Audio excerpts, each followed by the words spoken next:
नमस्कार दोस्तों, कंप्यूटर का एक बेहतरीन प्रैक्टिस सेट लेकर हम आपके सामने उपस्थित है। जो कि जितना क्वेश्चन है इसमें सब प्रीवियस ईयर का क्वेश्चन लिया गया है चुन-चुन कर। काफी अच्छा-अच्छा क्वेश्चन लिया गया है। तो आप ध्यान से पढ़िएगा जो कि एग्जाम के लिए बहुत इंपॉर्टेंट होने वाला है। देखिए क्या है पहला क्वेश्चन कि उस विशेषता की पहचान करें जो लाइन प्रिंटर से संबंधित नहीं है। संबंधित नहीं है वाला क्वेश्चन बहुत बार आता है, कंफ्यूजन कर देता है। अच्छा जी, उस विशेषता की पहचान करें जो लाइन प्रिंटर से संबंधित नहीं है। तो प्रिंटर से क्वेश्चन आया हुआ है, तो प्रिंटर के बारे में हम लोग पहले जान लेते हैं। जो एग्जाम में प्रिंटर से पूछ सकता है उसके बाद क्वेश्चन आप आसानी से बना लेंगे। तो क्या क्या क्वेश्चन पूछ सकता है एग्जाम में प्रिंटर से रिलेटेड? तो देखिए प्रिंटर के बारे में, जो प्रिंटर होता है ना बच्चा, यह दो प्रकार से प्रिंटर होता है। कौन कौन दो प्रकार से होता है? तो एक जो प्रिंटर होता है इंपैक्ट प्रिंटर होता है, और एक प्रिंटर जो होता है उसको नॉन इंपैक्ट कहते हैं, नॉन इंपैक्ट प्रिंटर। अच्छा जी, एक इंपैक्ट प्रिंटर और एक नॉन इंपैक्ट प्रिंटर। तो इनका टाइप भी पूछ लेता है आपसे ना। तो जो इंपैक्ट प्रिंटर होगा इसका टाइप एक बहुत फेमस है, डाट मैट्रिक्स प्रिंटर। और एक इसका टाइप है जो कि पूछता है बार बार, line printer, line line printer, line printer. एक तो लाइन प्रिंटर, एक डाट मैट्रिक्स प्रिंटर होता है। और नॉन इंपैक्ट का एग्जांपल क्या क्या होता है? तो जो नॉन इंपैक्ट होता है इसमें बहुत फेमस एक लेजर प्रिंटर आता है। और इसका एग्जांपल क्या आता है? तो लेजर प्रिंटर के अलावा एक और आता है इंकजेट। कई बार पूछता है कि इंकजेट प्रिंटर किसके अंतर्गत आता है? तो जो इंकजेट होगा नॉन इंपैक्ट के अंतर्गत, और लेजर भी नॉन इंपैक्ट के अंतर्गत। अच्छा जी, इंपैक्ट और नॉन इंपैक्ट क्या होता है? तो वह प्रिंटर जो आवाज करता है उसको इंपैक्ट प्रिंटर कहेंगे, और जो आवाज नहीं करता है उसको नॉन इंपैक्ट। जैसे लेजर प्रिंटर लेजर से होता है, कहां आवाज करता है? जो जनसेवा केंद्र पर देखते होंगे प्रिंटर सब लेजर और इंकजेट प्रिंटर है, उतना आवाज वो नहीं करता है। जबकि रेलवे प्लेटफॉर्म पर गए होंगे जो टिकट जिससे कटा जाता है वह लाइन प्रिंटर होता है, और लाइन प्रिंटर आवाज बहुत करता है, यह लाइन बाय लाइन प्रिंट करता है। स्पीड पूछ लेता है इनका कि डाट मैट्रिक्स प्रिंटर का स्पीड क्या होता है? तो वर्ड प्रति सेकेंड डाट मैट्रिक्स प्रिंटर का स्पीड होता है। वर्ड प्रति सेकेंड, एक सेकेंड में कितना वर्ड टाइप कर दे रहा है। डाट मैट्रिक्स डाटेड में यह प्रिंटर करता है। लाइन प्रिंटर एक लाइन को एक साथ प्रिंटर करता है, आवाज करता है, और इसका जो स्पीड मेजर किया जाता है वो लाइन प्रति मिनट, कि एक मिनट में कितना लाइन प्रिंट कर दे रहा है, वह लाइन प्रिंटर का विशेषता होता है। अच्छा जी, यह लाइन यह डाट में। अब लेजर प्रिंटर और इंकजेट प्रिंटर की स्पीड किसमें है? तो पेज प्रति मिनट। पूरा देखिए, यह तो वर्ड कितना, एक सेकंड में कितना वर्ड, अब यह मिनट में, एक मिनट में कितना लाइन, और एक मिनट में कितना पेज प्रिंट कर दे रहा है, जब पेज पर होता है। अच्छा जी, यहाँ क्वेश्चन है कि उस विशेषता की पहचान करें जो लाइन प्रिंटर संबंधित नहीं है। लाइन प्रिंटर इसके बारे में पूछा है, इससे संबंधित नहीं है, पढ़ा जाए। पहला है ऑप्शन कि एक समय में एक लाइन प्रिंट करता है। सही बात है, लाइन प्रिंटर एक समय में एक लाइन प्रिंटर करता है, ये तो सही है। आगे, डाट्स के संयोजन द्वारा करेक्टर का निर्माण करता है, यही तो गलत गलत पूछा था ना, यही सही बचा। डाट के संयोजन द्वारा करेक्टर का निर्माण करता है, करेक्टर मतलब जो वर्ड का निर्माण करेगा डाट द्वारा, वो तो डाट मैट्रिक्स होता है। यहाँ लाइन प्रिंटर से संबंधित पूछा था, तो यह डाट मैट्रिक्स का है। वही पूछा था कि कौन संबंधित नहीं है, तो यही संबंधित नहीं है। इसका जवाब B option is right answer. आगे भी पढ़ लेते हैं कि अच्छी अच्छी प्रिंटर स्पीड, तो सही है, लाइन प्रिंटर का स्पीड अच्छा होता है। फिर अलग अलग फंट के साथ करेक्टर को प्रिंट नहीं किया जा सकता, ये भी बात सही है कि जो करेक्टर होते हैं अलग अलग फंट स्टाइल चाहे फंट साइज के साथ नहीं, कोई बड़ा कोई छोटा, कोई बड़ा कोई छोटा, आप प्रिंट नहीं कर सकते हैं। जो लाइन प्रिंट करेंगे एक साथ में एक ही साइज में आप प्रिंट, और एक ही जो उसका फॉर्मेट होगा उसी फॉर्मेट में प्रिंट कर सकते हैं। तो ये भी बात सही था, सी भी सही था, बी इसके लिए गलत था, गलत में पूछा था, तो बी ऑप्शन राइट आंसर। बहुत इंपॉर्टेंट यहां से क्वेश्चन बन सकता है। चलिए आगे चलते हैं। अगला क्वेश्चन क्या है कि निम्नलिखित में से कौन सा विंडोज ऑफिस, अच्छा जी, विंडोज ऑफिस के बारे में पूछा है, का फीचर है जिसमें पूर्व निर्धारित मतलब अंडर रीड, आप जानते हो ना, पूर्व निर्धारित सामान्य रूप से प्रयुक्त आदेशों का एक सेट है, जिसे सभी परिवेश मतलब जिसे सभी इन्वायरमेंट में उपयोग और जनरेट किया जा सकता है। अच्छा जी, तो यहाँ क्वेश्चन पूछा है ना आपसे कि विंडो ऑफिस का फीचर होना चाहिए जो पूर्व निर्धारित या सामान्य रूप से प्रयुक्त आदेशों का एक सेट होता है। ऑप्शन पढ़ लेते हैं। Quick axis tool bar, title bar, ribbon और टूल बार और स्टेटस टूल बार। यह जो तीनों का तीनों है, स्टेटस बार में जैसे स्टेटस, जैसे यहाँ पर नीचे दिखाई दे रहा होगा अगर आपको, तो स्टेटस वो किया हुआ है। तो स्टेटस की जो पेज हम, जो भी एप्लीकेशन, जो कुछ भी ऐप हम खोले रहेंगे, वो स्टेटस बार में शो करेगा कि हाँ हम ये ओपन किए हुए हैं। तो स्टेटस बार। रिबन बार में तो होम होता है, फाइल होता है, ये सब क्या होता है, जो मेनू बार होता है ना, फाइल होता है, जो रिबन होता है, सब वो आता है रिबन बार में। इंसर्ट जो भी होता है। अच्छा जी, टाइटल बार सबसे ऊपर एक बार होता है, वो उसको हम लोग टाइटल बार कहते हैं। उसमें भी शो होता है कि जो फाइल पीडीएफ का जो नाम होगा वो पीडीएफ का नाम शो करता है। अच्छा, टाइटल बार में क्योंकि एक टूल बार होता है, तो यही सेट है पूर्व निर्धारित करने के लिए। अंडो रीडो का जो ऑप्शन आता है ना, यही सेव करने के लिए अंडो रीडो का तीनों का समूह मिलाकर क्विक एक्सिस टूल बार होता है।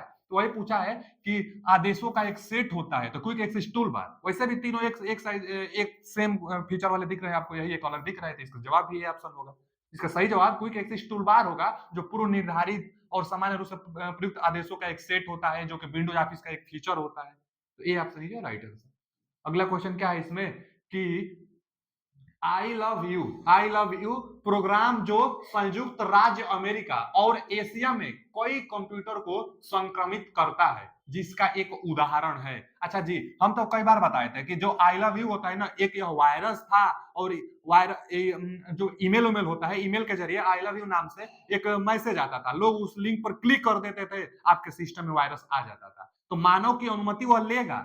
आई लव यू जो वायरस होता है ना, मानव के बिना अनुमति से नहीं आ पाएगा, आपसे अनुमति लेगा, मतलब आप गलती से ही उसको आप क्लिक कर देंगे, उसके बाद अंदर वायरस सिस्टम में आ जाती है। तो पूछा है कि आई लव यू प्रोग्राम जो है एशिया में और अमेरिका का एक कंप्यूटर को संक्रमित करता है, इसका एक उदाहरण है। तो किसका उदाहरण है? ट्रोजन हॉर्स का है कि स्पाईवेयर का है कि कंप्यूटर वार्म का है कि स्पैम का है? तो स्पैम अनचाहा मेल को कहते हैं, यह मेल को कहते हैं यहाँ की, जबकि आई लव यू एक वायरस है। अच्छा जी, वायरस इसमें तो ऑप्शन दिया नहीं है, यह तो स्पैम अनचाहा मेल है, तो ये ऑप्शन तो होगा नहीं। बाकी तीन है, यह तीनों का तीनों क्या है? मालवेयर। मालवेयर चार प्रकार से बताए थे ना, एक वायरस बताए थे, एक वार्म बताए थे, एक ट्रोजन हार्स बताए थे, एक स्पाईवेयर बताए थे। तो यही तीनों दिया है, वार्म दिया है, स्पाईवेयर और ट्रोजन।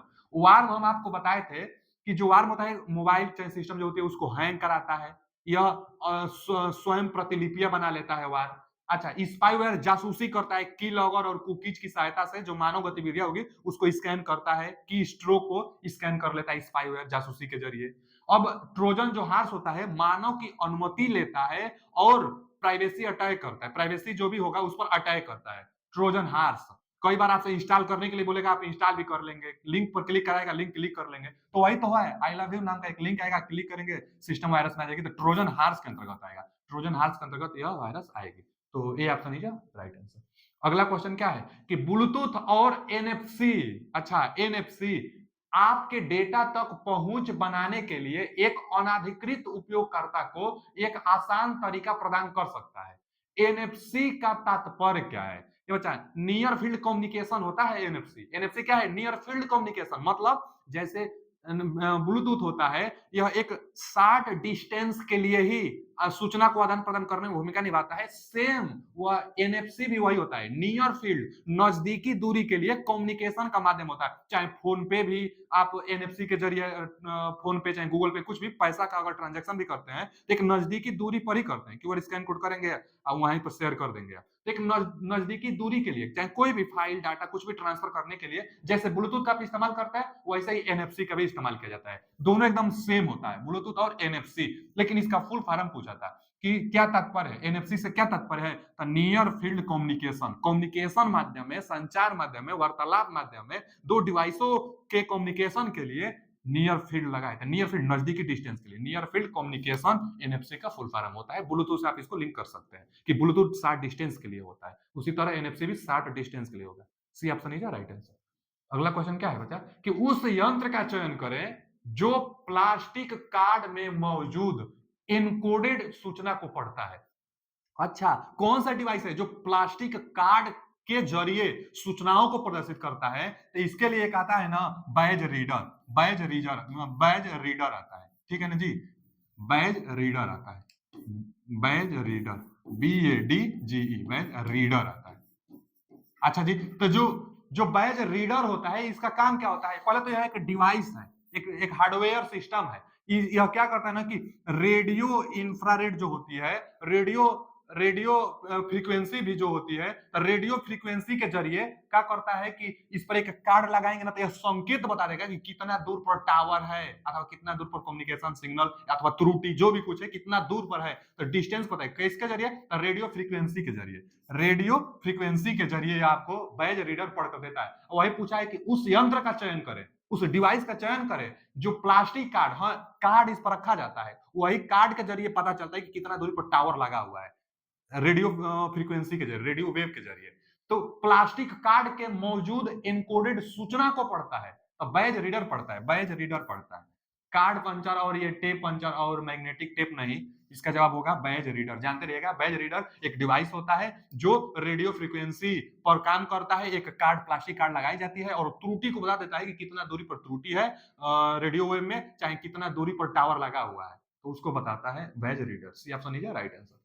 अगला क्वेश्चन क्या है कि निम्न में कौन सा विकल्प सोशल नेटवर्किंग साइट नहीं है? अच्छा, सोशल नेटवर्किंग साइट नहीं है, ये सब में तो हम लोग माहिर हैं। ट्विटर जानते हैं सोशल नेटवर्किंग साइट है, फेसबुक भी सोशल नेटवर्किंग साइट है, गूगल प्लस भी सोशल नेटवर्किंग साइट है, उस पर अपलोड किया जाता है, उस पर सूचना दी जाती है। आप सूचना गूगल से भी आप सूचना देखते होंगे, तो गूगल जो प्लस होता है यह भी, और फेसबुक और ट्विटर यह नेटवर्किंग साइट है। जबकि रेडिफ मेल जो होता है यह भारतीय वेबसाइट है, rediff.com, और उसी के जरिए, उसी का रेडिफ मेल क्या होता है कि ईमेल भेजने के लिए यह एक साधन है। जैसे आप जीमेल करते हैं, गूगल का जीमेल है, उसी तरह रेडिफ मेल, रेडिफ का मेल, मेल मतलब मेल भेजना, संदेश भेजना, इलेक्ट्रॉनिक रूप से संदेश भेजना, तो यह संदेश भेजने के लिए होता है, यह मेल होता है रेडिफ मेल। यह भारतीय वेबसाइट rediff.com का है।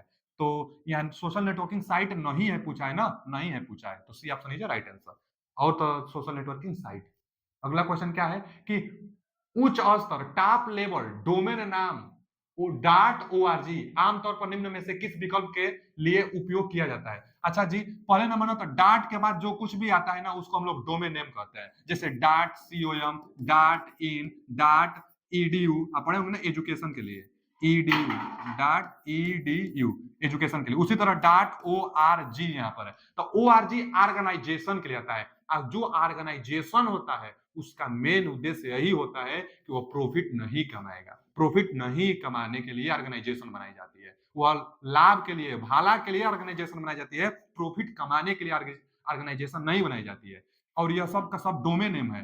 डॉट सीओएम का मतलब कमर्शियल, डॉट आईएन का मतलब इंडिया, ईडीयू का मतलब एजुकेशन, और डॉट ओआरजी का मतलब ऑर्गेनाइजेशन। तो ऑर्गेनाइजेशन से पूछा है कि डोमेन नेम डॉट ओआरजी मतलब ऑर्गेनाइजेशन आमतौर पर निम्न में से किस विकल्प के लिए उपयोग किया जाता है? तो नॉन प्रॉफिट ऑर्गेनाइजेशन एकदम सही है। प्रॉफिट के लिए नहीं बनाई जाती है, तो नॉन प्रॉफिट ऑर्गेनाइजेशन, ऑर्गेनाइजेशन जो भी होता है नॉन प्रॉफिट के लिए होता है। अगला क्वेश्चन क्या है कि एमएफए सिस्टम के लिए एक से अधिक प्रमाणीकरण प्रदान करता है। एमएमएफ का तात्पर्य क्या है? एमएफए का तात्पर्य क्या है, यही पूछा है बच्चा।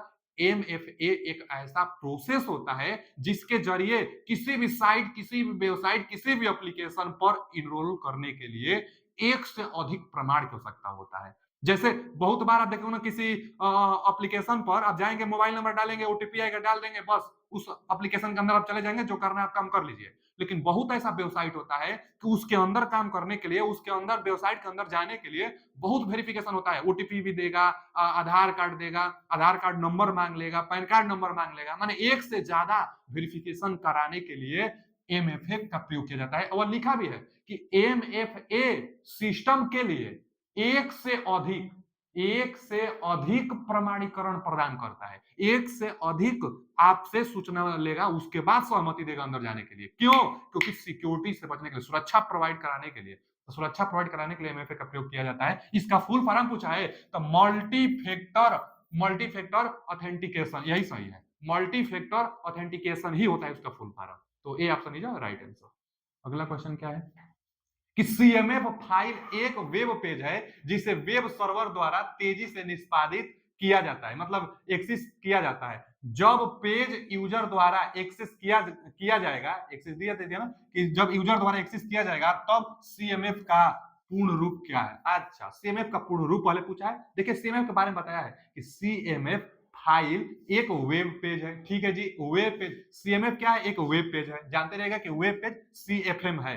अच्छा जी, CFM एक वेब पेज है जिसे वेब सर्वर द्वारा तेजी से निष्पादित मतलब एग्जीक्यूटेड किया जाता है जब पेज यूजर द्वारा एक्सेस किया जाता है। कोई भी यूजर अगर पेज को एक्सेस करेगा तो उसे तेजी से क्या करेगा ना, निष्पादित करेगा। साफ साफ अगर देखा जाए तो तेजी से काम करने के लिए, तेजी से वेब पेज को चलाने के लिए जो प्रयोग किया जाता है CFM होता है। तो इसका फुल फॉर्म पूछा है तो कोल्ड फ्यूजन होता है। कोल्ड फ्यूजन कहां है? कोल्ड फ्यूजन देखिए यहां दिया है, कोल्ड फ्यूजन, ध्यान से देखिएगा।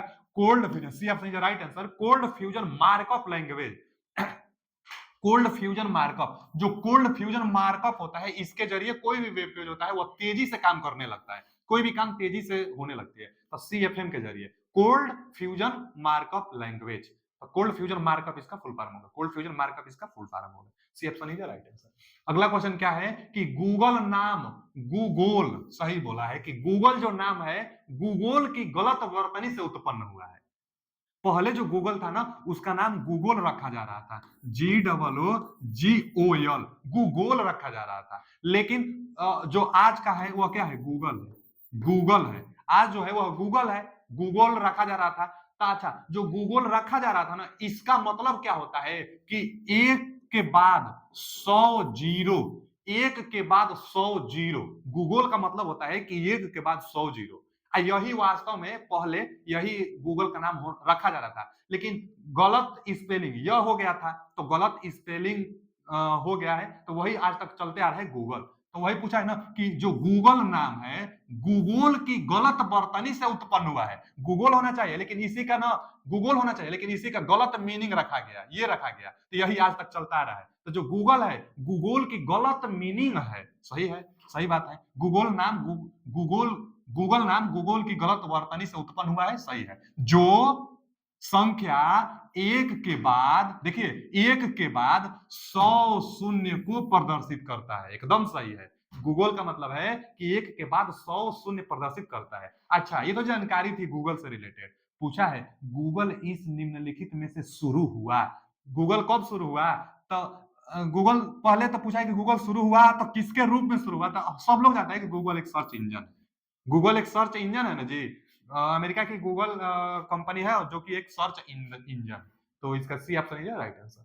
अगला क्वेश्चन क्या है कि निम्नलिखित में से क्या किसी भी संस्था के लिए सबसे बड़ी संपत्ति और कमजोर सुरक्षा समस्या है? तो सबसे बड़ी संपत्ति भी और सबसे कमजोर सुरक्षा समस्या भी वह कर्मचारी होता है। B option is right answer. एकदम सेम क्वेश्चन कोई कोई एग्जाम में पूछ लेता है, तो कर्मचारी होता है। आप समझ भी सकते हैं कि कमजोर सुरक्षा और सबसे बड़ी संपत्ति कर्मचारी ही होगा, तो B option is right answer. अगला क्वेश्चन क्या है कि यदि आप अपने पीसी की कार्य क्षमता को बेहतर करना चाहते हैं, पर्सनल कंप्यूटर की जो कार्य क्षमता है उसको आप बेहतर करना चाहते हैं, तो आपको निम्नलिखित में से अपग्रेड करना होगा। क्या चीज अपग्रेड आपको करना होगा? तो कंप्यूटर का मेन चीज, कंप्यूटर का मस्तिष्क, जिसको हम लोग कहते हैं कंप्यूटर का ब्रेन, इंग्लिश में, हिंदी में मस्तिष्क, तो कंप्यूटर का मस्तिष्क जो होता है वो सीपीयू होता है, सेंट्रल प्रोसेसिंग यूनिट। और इसी को आप चेंज कर देंगे तो कंप्यूटर अच्छा काम करेगा। मेन तो वही है सीपीयू। सीपीयू में क्या होता है? सीयू होता है, एलयू होता है और मेमोरी होता है। जो भी सीपीयू होगा यह तीन चीज से मिलकर बना होता है। सीपीयू किससे किससे मिलकर बना होता है बच्चा? तो जो सीपीयू होता है एक तो कंट्रोल यूनिट होता है, एक एएलयू जो गणितीय संक्रियाएं करता है, और एक होता है मेमोरी, एक होता है मेमोरी। यह तीनों मिलकर सीपीयू बनता है। सीपीयू कंप्यूटर का ब्रेन होता है। तो यही पूछा है कि आपको पर्सनल कंप्यूटर की कार्य क्षमता बेहतर करना है तो सीपीयू को बदल दीजिए। मॉनिटर कीबोर्ड इनमें से कोई नहीं, तो मॉनिटर कीबोर्ड बदलने से थोड़े तेज होगा, सीपीयू को बदलने से कंप्यूटर तेज काम करने लगेगा। तो कौन सा ऑप्शन सही है? ए ऑप्शन सही है इसका। चलिए आगे चलते हैं। अगला क्वेश्चन क्या है कि वर्तमान में सीपीयू द्वारा निष्पादित प्रोग्राम और डेटा निम्न में से कौन स्टोर करता है? तो अभी तो हम बताए हैं यहाँ कि जो सीपीयू है इसमें एक मेमोरी भी होता है। जो डेटा स्टोर करेगी, जो चलनशील जो भी कुछ होता है उसके लिए भी कुछ ना कुछ डाटा भाई चाहिए ना स्टोर करने, तभी तो चलनशील होगी। तो कौन स्टोर करेगा? मेमोरी करेगा। वो भी कौन मेमोरी? प्राइमरी मेमोरी, जो उसके अंदर पहले से होता है। एक प्राइमरी मेमोरी होगा, एक होता है सेकेंडरी मेमोरी जो कि बाद में लगाई जाती है, जिसको एक्सिलरी मेमोरी भी कहा जा सकता है, जो बाद में लगता है, जैसे चिप लगता है वो सब बाद में, वो सब सेकेंडरी मेमोरी होता है। यहाँ है कि सीपीयू द्वारा निष्पादित प्रोग्राम, जो चलनशील प्रोग्राम है और डेटा निम्न में से कहां स्टोर होता है, कौन स्टोर करता है? तो प्राइमरी मेमोरी करता है, क्योंकि सीपीयू के अंदर खुद एक मेमोरी होता है, प्राइमरी मेमोरी होता है। अब दिया है axillary memory, secondary memory, tertiary memory. Tertiary memory होता नहीं, एक्सिलरी को ही सेकेंडरी जो सहायक मेमोरी होती है, तो ये नहीं होगा, इसका ए ऑप्शन है जो राइट आंसर। अगला क्वेश्चन क्या होगा कि कंट्रोल यूनिट को कंप्यूटर का रिक्त स्थान कहा जाता है। कंट्रोल यूनिट को क्या कहा जाएगा? तो कंट्रोल सीपीयू जो होता है, देख लीजिए कितना एग्जाम है, अभी तो बहुत एग्जाम है। जो सीपीयू होता है यह तीन चीज से मिलकर बना होता है। एक होता है सीयू कंट्रोल यूनिट, एक एएलयू जो गणितीय संक्रियाएं करता है, और एक होता है जिसको हम लोग कहते हैं मेमोरी। तो अब यहां पूछा है कि कंट्रोल यूनिट, यही सीयू के बारे में पूछ रहा है। Control unit is called the रिक्त स्थान ऑफ कंप्यूटर। कंप्यूटर का क्या कहलाता है कंट्रोल यूनिट? अब देख लेंगे, हृदय, पहले तो सीपीयू, सीपीयू कहे चाहे सीयू कहे, कंट्रोल यूनिट इसी का भाग है। तो आप समझिए सीपीयू के बारे में बोल रहा है चाहे सीयू के बारे में बोल रहा है, दोनों हम सेम ही है। तो सीपीयू कंप्यूटर का क्या कहलाता है? मस्तिष्क कहलाता है ना, ब्रेन कहलाता है। ब्रेन यहां दिया है, brain, B option is right answer. अगला क्वेश्चन क्या है कि डेटा प्रोसेसिंग चक्र के चरणों के सही क्रम को पहचाने। जो भी डेटा प्रोसेसिंग होता है तो सही क्रम क्या है? तो आप सोचिए, पहले आप इनपुट फीड करेंगे ना सिस्टम में, पहले इनपुट देंगे, प्रोसेसिंग होगा, तब आउटपुट मिलेगा, उसको आप उसके बाद स्टोर कर लेंगे। इनपुट देंगे, प्रोसेसिंग होगा, फिर आउटपुट मिलेगा, उसको स्टोर कर लेंगे। तो सबसे पहले आप प्रोसेसिंग नहीं, इनपुट देंगे, सही है, प्रोसेसिंग होगा, सही है, फिर स्टोर, उसके बाद आउटपुट, गलत। इनपुट आउटपुट बस गलत, प्रोसेसिंग बाद में थोड़े होगा। एक ही ऑप्शन बच गया, देख लीजिए सही दिया होगा। इनपुट पहले हम लोग करेंगे, उसके बाद कुछ प्रोसेसिंग होगा, इनपुट देंगे तो प्रोसेसिंग करेगा, उसके बाद आउटपुट देगा, प्रोसेसिंग करने के बाद आउटपुट देगा, उसके बाद हम लोग स्टोर कर लेंगे उसको जहां भी देना हो, उसके बाद स्टोर हम लोग कर लेंगे। तो इसका कौन सा option, D option is right answer. इसका पीडीएफ पाने के लिए टेलीग्राम लिंक लगा हुआ है, ज्वाइन हो जाइएगा उससे। और वीडियो अच्छा लगा हो तो लाइक जरूर करिएगा, कमेंट जरूर करिएगा, आपका फीडबैक ही हमारे लिए सर्वोपरि है। मिलते हैं अगले वीडियो में, थैंक यू।